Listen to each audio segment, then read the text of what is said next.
My dear students and the viewers, welcome to my online English class. Today I will try to teach you about an important topic. The topic is narration.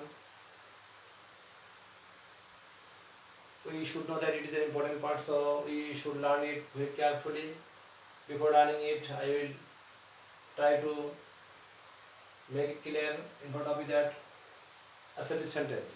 Narration করার আগে আমাদের সেন্টেন্সের প্রকার ভিত্তিতে ভালো জানা দরকার because it is very important. Otherwise, we will not be able to understand actually the type of verb. So, assertive sentence. আমাদের assertive sentence প্যাটার্নটা জানতে হবে। assertive sentence মানে সাধারণত সাবজেক্ট প্লাস ভার্ব দিয়ে শুরু থাকে। যেমন I am ill, he goes to school. এই ধরনের সেন্টেন্সগুলোকে assertive sentence বলা হয়। assertive sentence মানে বাংলা হচ্ছে বিবৃতিমূলক সেন্টেন্স। আচ্ছা, ইন্টারোগেটিভ সেন্টেন্স যে সেন্টেন্সের সাধারণত কোনো কিছু প্রশ্ন জিজ্ঞাসা করা হয়, কোনো কিছু জিজ্ঞাসা করা হয়। What is your name? Will you go to market? এরকম ধরনের। ইম্পারেটিভ সেন্টেন্স যে সেন্টেন্স দ্বারা আদেশ উপদেশ অনুরোধ নিষেধ করে এগুলোকে ইম্পারেটিভ সেন্টেন্স বলা হয়। আর অপারেটিভ সেন্টেন্স যে সেন্টেন্স দ্বারা আমাদের ইচ্ছা কামনা বাসনা প্রার্থনা বোঝায়, যেমন may you be happy, may you live long, এরকম ধরনের এগুলোকে বলে অপারেটিভ সেন্টেন্স। এক্সক্লেমেটিভ সেন্টেন্স যে সেন্টেন্স দ্বারা সাধারণত বিশ্বাসযুক্ত বাক্য প্রকাশ করে, যেমন how fine it is, what nice shot it is, এরকম ধরনের বাক্যগুলোকে এক্সক্লেমেটিভ বলে। তো I hope you are clear about sentences. So on the board I have written an example of narration. অর্থাৎ বোর্ডে আমি একটি narration example লিখছি, যেমন he said to me I am ill. সে আমাকে বললো আমি অসুস্থ।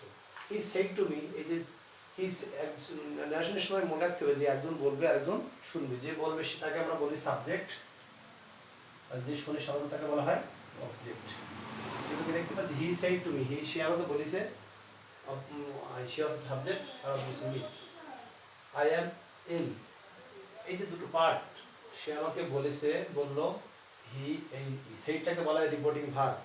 আর বক্তাদের মধ্যে যে কথাটা হবে, কথাটা হচ্ছে কি আমি অসুস্থ, I am ill, এটা হচ্ছে রিপোর্টেড স্পিচ। তাহলে এটাকে বলা হয় রিপোর্টিং ভার্ব, আর বক্তার যে কথাটা, এই কথাটাকে বলা হয় reported speech. So here we must learn some instruction. এখানে আমাদের কিছু ইনস্ট্রাকশন ফলো করতে হবে narration চেঞ্জ করার ক্ষেত্রে।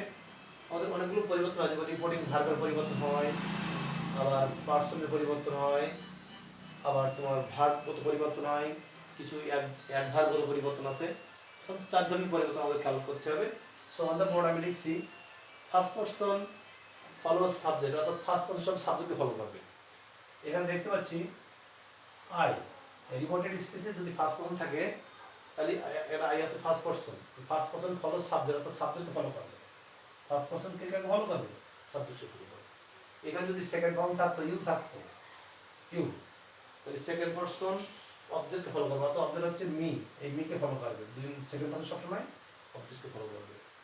এখানে যদি থার্ড পারসন থাকতো, থার্ড পারসন হি থাকতো, হি বা শি থাকতো, এখানে শি ইজ ইল, এরকম ধরনের বাক্যের সময় third person doesn't follow anything, কাউকে ফলো করে না। আপনার বললাম পার্সন পরিবর্তন সময় মনে রাখতে হবে যে ফার্স্ট পার্সন সাবজেক্টকে ফলো করবে, সেকেন্ড পার্সন অবজেক্টকে ফলো করবে, আর থার্ড পার্সন কাউকে ফলো করবে না। এটাই এক ধরনের ক্রিয়া। তাহলে আমাদের যে narration এখানে চেঞ্জ করা সেটা হবে আই, এখানে আই কিন্তু সাবজেক্টকে ফলো করে, অর্থাৎ হি হয়ে যাবে। কিন্তু এখানে যদি ইউ থাকতো, ইউ কিন্তু সেকেন্ড পার্সন অবজেক্টকে ফলো করতো, অর্থাৎ আই হয়ে যেত এখানে। আর এখানে যদি সে থাকতো তাহলে সে কাউকে ফলো করতো না। I think my student it is clear to you. So I can read it.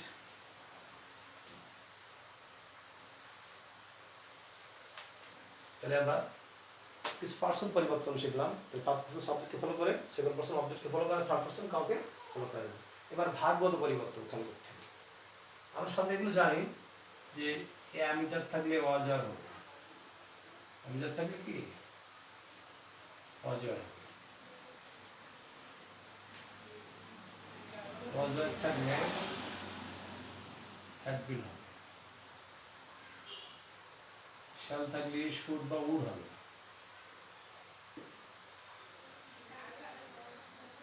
Would থাকলেও উড হবে, ক্যান, উড, মে, মাইট, আর মাছ থাকলে হ্যাড টু হবে। অনেক সময় মাছ থেকে মাছ নিজে বসে যায়।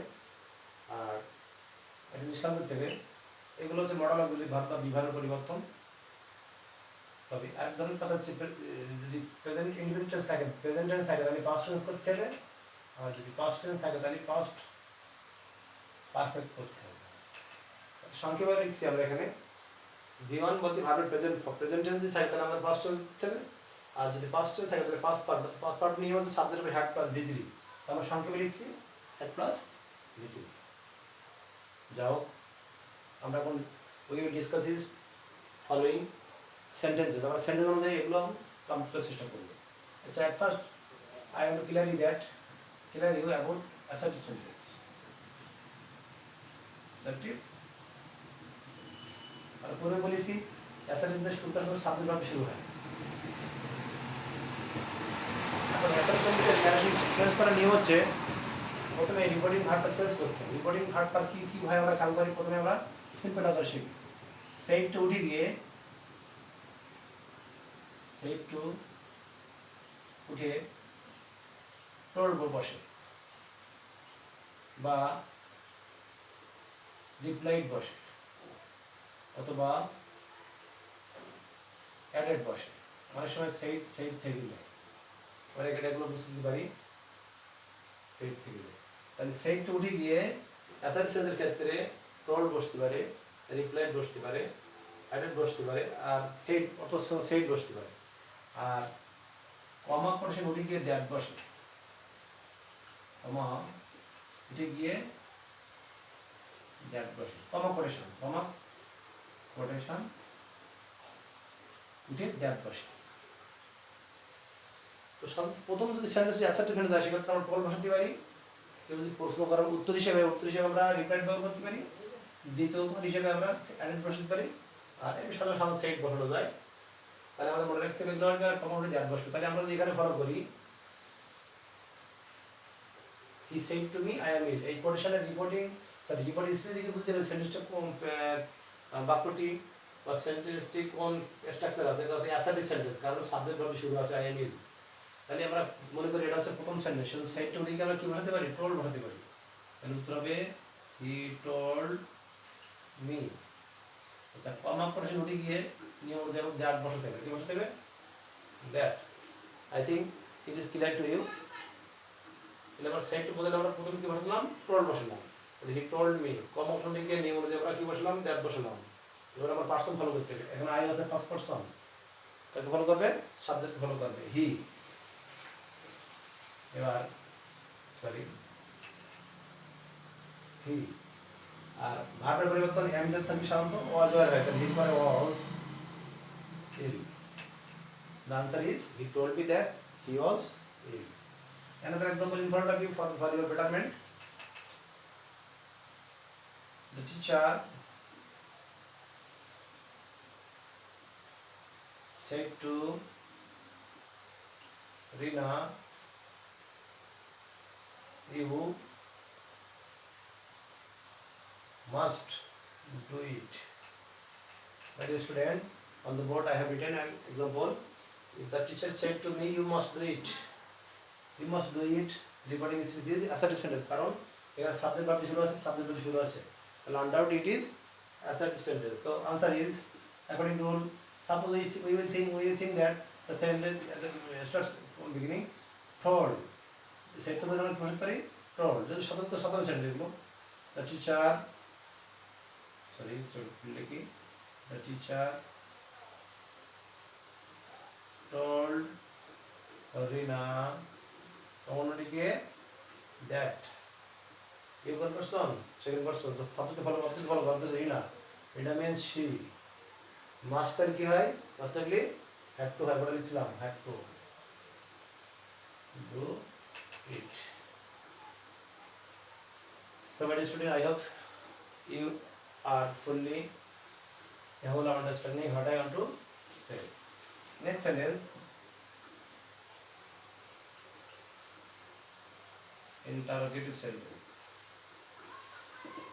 এখন ইন্টারোগেটিভ সেন্টেন্সে সাধারণত কোনো কিছু জিজ্ঞেস করা হবে, প্রশ্ন জিজ্ঞেস করা হবে, ক্লিয়ার, প্রশ্ন জিজ্ঞেস করা। এখন ইন্টারোগেটিভ সেন্টেন্সে সাধারণত সেড টু উঠে গিয়ে বা সেড টু উঠিয়ে সবসময় আস্ক বসাবো, আস্কড, কারণ জিজ্ঞেস করা হয়। আর কোটেশন মানে কর্মকোটেশন উঠিয়ে ডব্লিউএস থাকলে ডব্লিউএস বসবে, না থাকলে ইফ বসবে। ডব্লিউ যদি থাকে ডব্লিউএস, না থাকলে ইফ বসবে।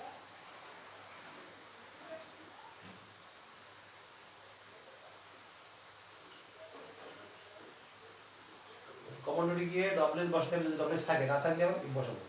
লিখছি example,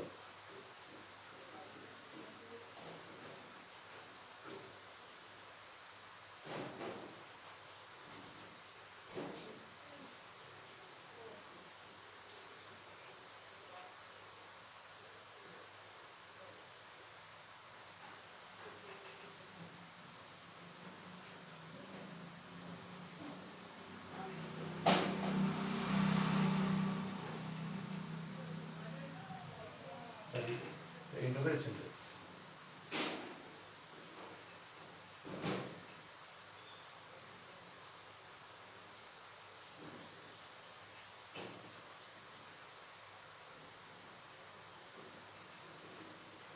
Okay. The man said to her, "Can I take it?" লোকটি তাকে বললো, আমি কি এটা নিতে পারি? আর নিঃসন্দেহে হচ্ছে interrogative sentence, কারণ we find that finally interrogative sentence. So সেন্টুরিকে আমরা কি বসাবো? আস্ক বসাবো। তো আনসার ইজ দ্য ম্যান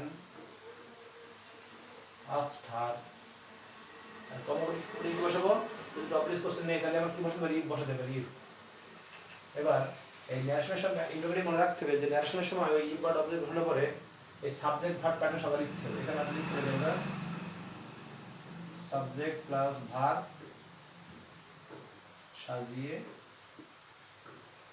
লিখতে হবে, কারণ এডুকেশনে যে বিভার্বের পরে শব্দ থাকে, অর্থাৎ আমাদের এখন সাবজেক্ট মিশছে, তারপর বিভার্ব মিশছে।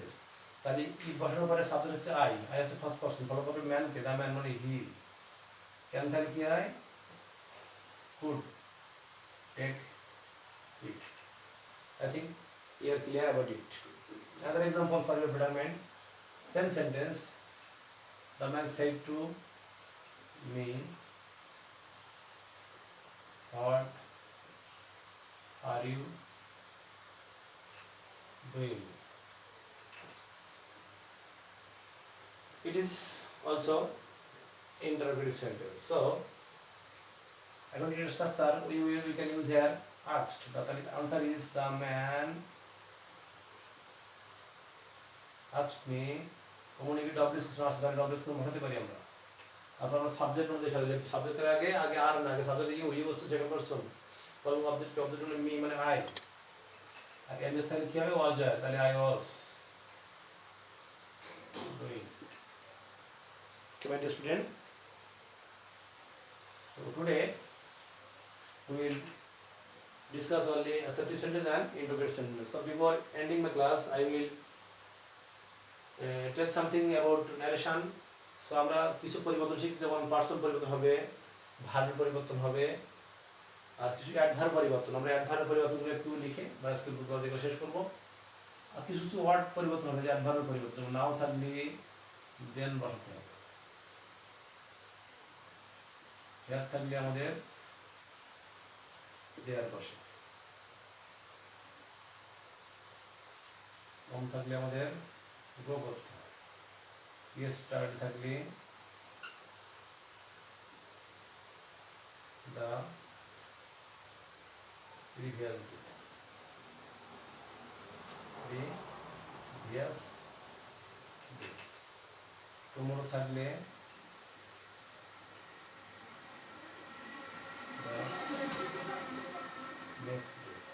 এরকম আমি যদি ইয়েস্টারডে বলি পাস্ট, যদি লাস্টে থাকে তাহলে দ্য প্রিভিয়াস ডে বলতে হবে। যদি লাস্ট নাইট মানে পাস্ট টেন্স বলতে ব্যাপার, তাহলে দ্য প্রিভিয়াস নাইট, এরকম হবে। যদি থাকে নেক্সট ডে, তাহলে দ্য প্রিভিয়াস ডে, থাকে next month, the previous month. The future কত কিছু বোঝালি, the next plus month, next day, next time, এরকম ধরনের বসতে হবে।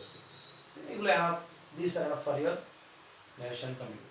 So, my dear students, the next class I will discuss with you about passive narration and the next 3 items of sentences, suppose imperative sentence, operative sentence and exclamatory sentence. So stay at home and save yourself. from coronavirus, maintain the rules and regulation of coronavirus. Allah Hafiz.